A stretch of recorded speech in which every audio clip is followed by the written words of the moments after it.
Rajiv Sharma. Bulletin की शुरुआत बड़ी खबर के साथ कर लेते हैं, जहां पर सीरिया पर इजराइल ने एक बहुत बड़ा हमला किया है। सीरिया की राजधानी दमिश्क में रक्षा मंत्रालय की बिल्डिंग पर ड्रोन से हमला किया और इस हमले में रक्षा मंत्रालय की बिल्डिंग तबाह हो गई। ड्रोन अटैक के बाद बिल्डिंग से धुआं उठता दिखा। 3 दिन से सीरिया पर हमले कर रहा है इजराइल। तस्वीरें आपके टीवी स्क्रीन पर इस वक्त। इस हमले के बाद बिल्डिंग धुएं के गुबार में कहीं खो गई और चारों तरफ बहुत बड़ा धुएं का गुबार दिखाई पड़ रहा है।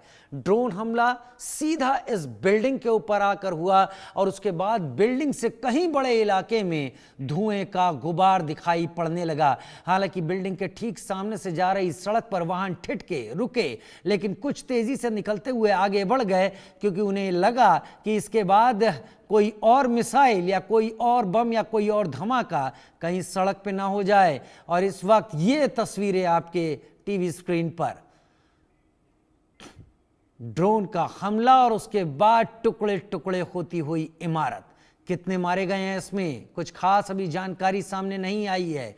सीरिया की राजधानी दमिश्क में डिफेंस मिनिस्ट्री की बिल्डिंग के ऊपर यह हमला इजराइल ने किया है।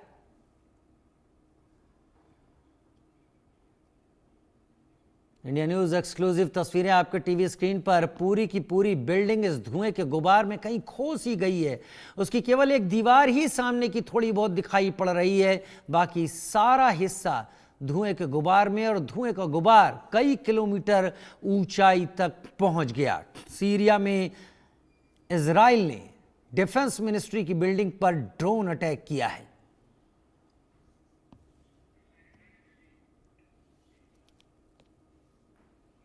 इजराइल ने की बमबारी, सीरिया में हुई भारी तबाही। सीरिया के रक्षा मंत्रालय पर हुआ यह हमला, इजराइल की स्ट्राइक जो आप देख पा रहे हैं इस वक्त टीवी स्क्रीन पर तस्वीरों में, जो आप देख पा रहे हैं ये सीधी स्ट्राइक ड्रोन के जरिए की गई है डिफेंस मिनिस्ट्री की बिल्डिंग के ऊपर, जो दमिश्क में मौजूद है, सीरिया की राजधानी दमिश्क में। एक्सक्लूसिव तस्वीरें इस वक्त आपके टीवी स्क्रीन पर बता रही हैं कि सीरिया का यह ड्रोन हमला तबाही ला देने वाला ड्रोन हमला था।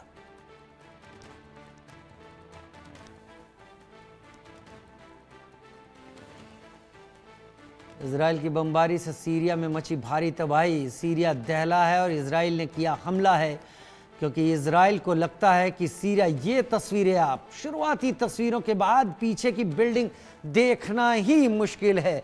अजय जांडियाल मेरे सहयोगी मेरे साथ इस वक्त जुड़ गए हैं। अजय, मुझे उम्मीद लग रही है एक से ज्यादा ड्रोन से इस पर हमला किया गया है, जिस तरीके के धमाके एक साथ हुए हैं, लेकिन सीरिया में दमिश्क में इतना बड़ा धमाका करना इजराइल क्या संदेश दे रहा है, क्या संकेत दे रहा है, इशारा किसकी तरफ? देखिए, बिल्कुल राजीव, ये पहले ही आशंका जताई गई थी कि सीरिया जो है वो ज्यादा दिन जो है इस तरह से शांत नहीं रह सकता, क्योंकि इजराइल ही नहीं बल्कि अमेरिका भी इस चीज को चाहता था कि सीरिया के वो ठिकाने जहां से कहीं ना कहीं इजराइल या अमेरिका पर हमले हो सकते हो या फिर उनके लिए कोई टेंशन हो सकती हो, उन चीजों को कहीं ना कहीं जो है वो टैकल करना बहुत जरूरी था। और यही वजह थी कि पहले भी इजराइल ने सीरिया पर हमला किया, मगर अब जो है जिस तरीके से उनके जो मुख्यालय हैं उनको निशाना बनाया गया और एक नहीं बल्कि मल्टीपल टारगेट्स जो हैं वो हिट किए गए और एक लोकेशन पर मल्टीपल ड्रोन से हमला किया गया, वो अपने आप में बताता है कि एक बड़ी प्लानिंग से इसको अंजाम दिया गया ताकि किसी भी तरीके से ज्यादा नुकसान हो सके। आप देखें, जब विजुअल में देखा जा सकता है कि लोग, वाहन, तमाम मूवमेंट जो है उस इलाके में देखी जा रही थी, मगर अचानक से बमबारी शुरू हुई और बमबारी इतनी जबरदस्त, इतनी जो खतरनाक थी कि वहां पूरा धुएं का गुबार जो है वो कई किलोमीटर के इलाके में फैल गया और लोगों में अफरा तफरी देखी जा सकती है। गाड़ियां सड़कों से हटकर जो है वो दूसरे रास्तों पर जो है वो दौड़ती दिख रही हैं। ये अपने आप में बताता है कि बड़ी प्लानिंग के साथ इस हमले को अंजाम दिया गया है।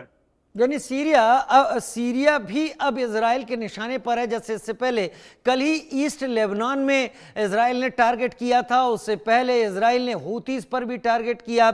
हमास के साथ तो सीधे उलझा ही हुआ है। ये एक और फ्रंट इजराइल ने खोल लिया है। क्या इजराइल इन दिक्कतों को समझता है या फिर इजराइल को लग रहा है कि एक बार में ही अब सारी चीजों को निपटा दिया जाए? देखिए, दरअसल 2.5-3 साल का वक्त हो चला है, इजराइल जो है वो युद्ध में है। और अगर आप देखें तो इजराइल ने जिस तरीके से जो नुकसान पहुंचाया, हमास को बिल्कुल तबाह करने की कगार पर पहुंच गया है। अगर आप देखें तो ईरान पर जाकर हमले करना, जो मिडल ईस्ट में जाकर, सीरिया पर पहले भी हमले राजीव इजराइल ने किए, मगर उनकी ये कहा जा सकता है कि वो ज्यादा बहुत तेज नहीं थे। मगर अब जो ताजा हमले किए गए हैं, इसमें आपको एक चीज समझनी होगी कि इसमें खाली इजराइल नहीं बल्कि अमेरिका भी कहीं ना कहीं चाहता था, इसीलिए ये हमले जो हैं वो अंजाम दिए गए। और इसीलिए सीरिया के जो मुख्य ठिकाने थे, जो फोर्सेस के अड्डे हैं, जो मुख्य जो मंत्रालय हैं उनको चुना गया, बड़ी बड़ी बिल्डिंग्स को चुना गया और उस मुख्यालय को चुना गया जहां से कहीं ना कहीं प्लानिंग जो है वो होती है। दूसरी अहम चीज जो है कि इजराइल ने ये कर मल्टीपल फ्रंट खोलकर जो इशारा दिया है, उसके पीछे की वजह जो लग रही है अभी तक वो यही लग रही है कि कहीं ना कहीं अमेरिका का सहयोग जो है इजराइल को मिल रहा है, क्योंकि सीरिया में आईएस जो है वो काफी एक्टिव था और अमेरिका ने भी सीरिया पर कई हमले किए। लेबनान में हुतीस को टारगेट करना, हिजबुल्लाह को टारगेट करना जो है, फिर ये तमाम चीजें जो हैं वो उसी एक बड़ी प्लानिंग का हिस्सा हैं, जिसके जरिए इजराइल अगले कई सालों तक अपनी दुश्मन या फिर ऐसी कोई भी उसको आशंका हो कि वहां से उसको खतरा हो सकता है, उसे पूरे तरीके से मिटाना चाहता है। यानी मैं ये समझूं कि इजराइल का ये ड्रोन अटैक अभी फिलहाल के लिए सिर्फ एक इशारा है। ये ड्रोन अटैक आज जो जितना विध्वंसक हुआ है, इसमें मैं खुद देख पाया कि कम से कम 2 धमाके तो हुए हैं, लेकिन ऐसा लग रहा है कि उससे ज्यादा ड्रोन का इस्तेमाल है और सीरिया में एक नया फ्रंट खुल गया है जिस पर इजराइल आगे भी बमबारी जारी रखेगा।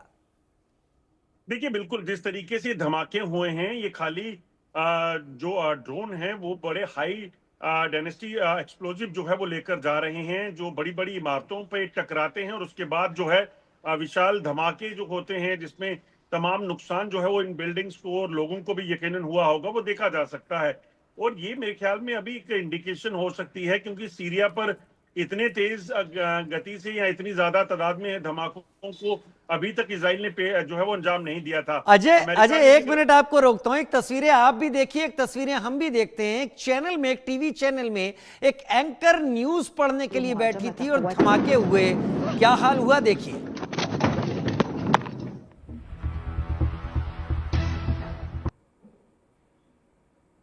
मुहाजमत क़ुव्वत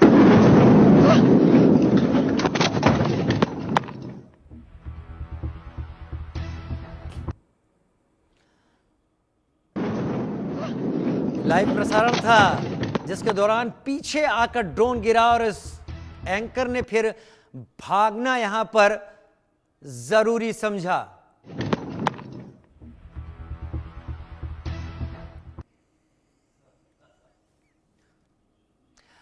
बहुत शुक्रिया अजय, मेरे साथ जुड़ने के लिए। इस जानकारी के साथ आपका, और आगे बढ़ते हैं।